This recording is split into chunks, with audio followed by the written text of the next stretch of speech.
Saung. Perkenalkan, kami mahasiswa IKIP PGRI Wates Yogyakarta yang berasal dari Kepulauan Nias.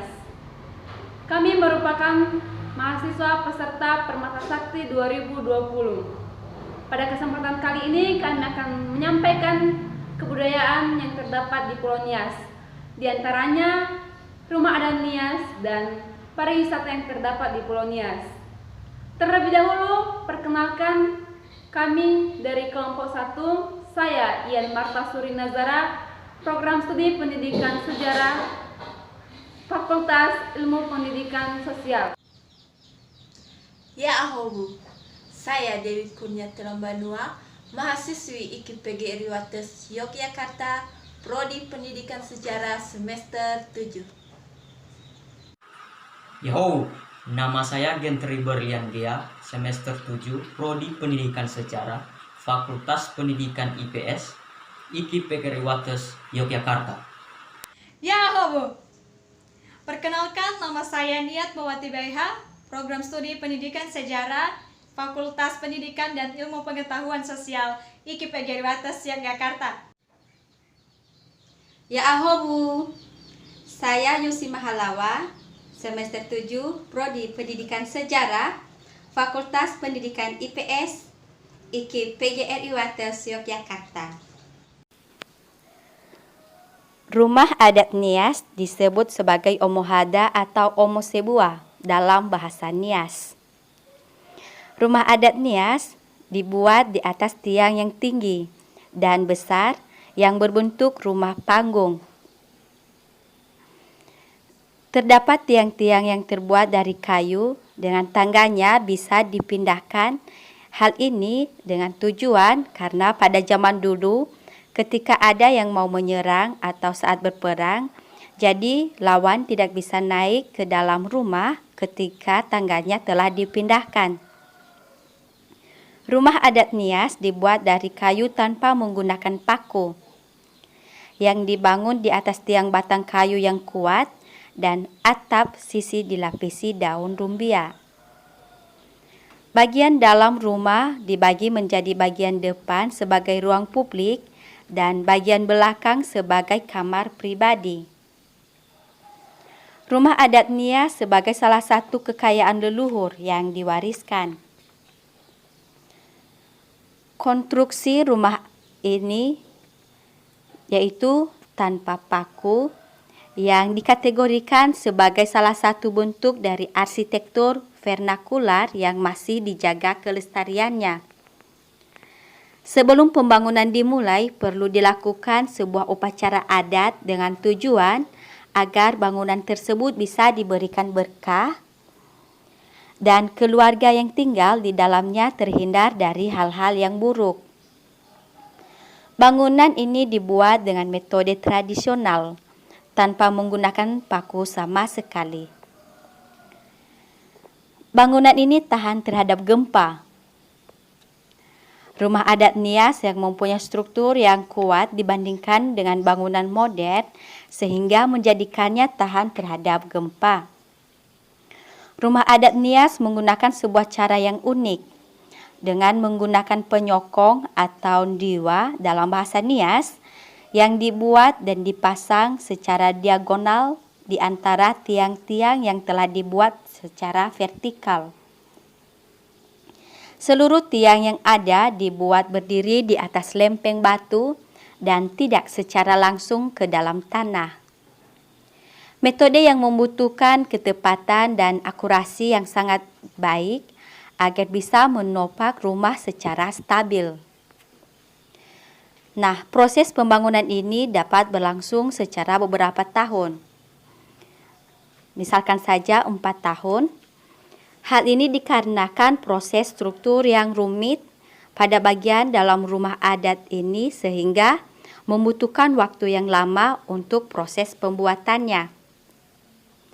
Pada bagian struktur, atapnya dibuat dengan menggunakan balok vertikal dan diagonal yang berbentuk sedemikian rupa untuk menahan beban atap rumah.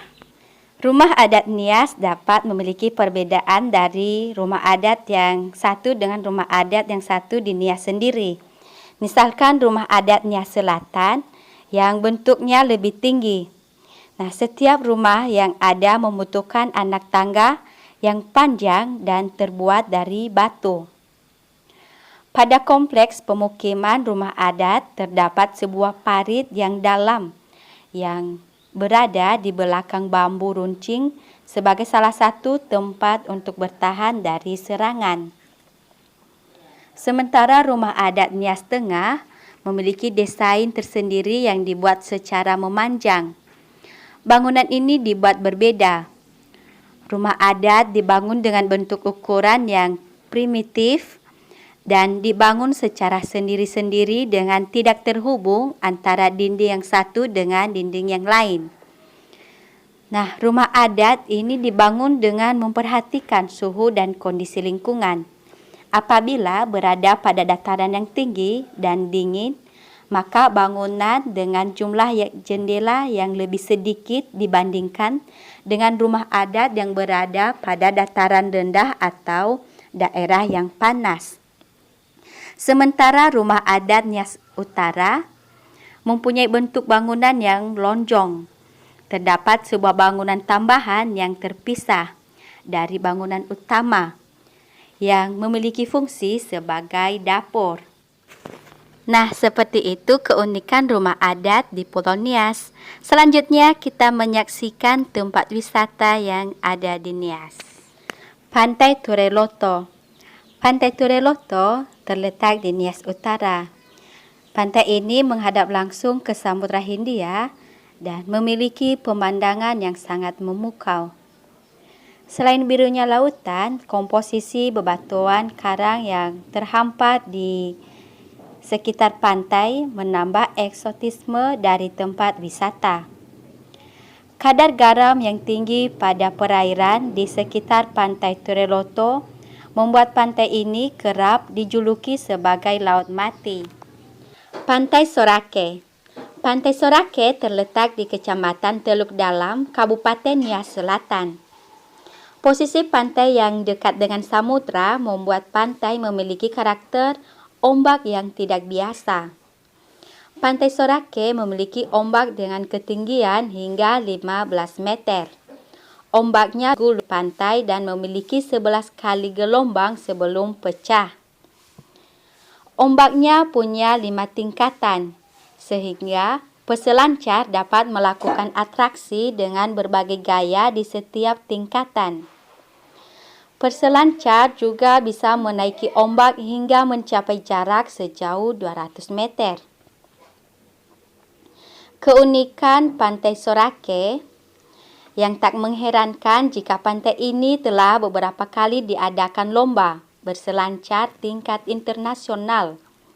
Dan karenanya Pantai Sorake menjadi salah satu tujuan wisatawan mancanegara.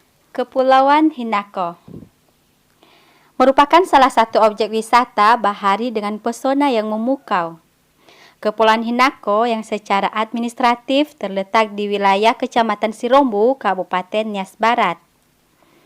Sebanyak 8 pulau, 3 diantaranya masih belum berpenghuni. Semuanya memiliki daya tarik yang luar biasa, baik dari sisi keindahan alamnya maupun aktivitas seru yang memanjakan para wisatawan. Berbatasan langsung dengan Samudra Hindia membuat Kepulauan Hinako memiliki ombak yang besar dengan ketinggian 4-7 meter dan panjang hingga 200 meter. Itu sebabnya banyak turis mancanegara, utamanya yang gemar surfing, berkunjung ke pulauan ini untuk dapat menikmati sensasi berselancar.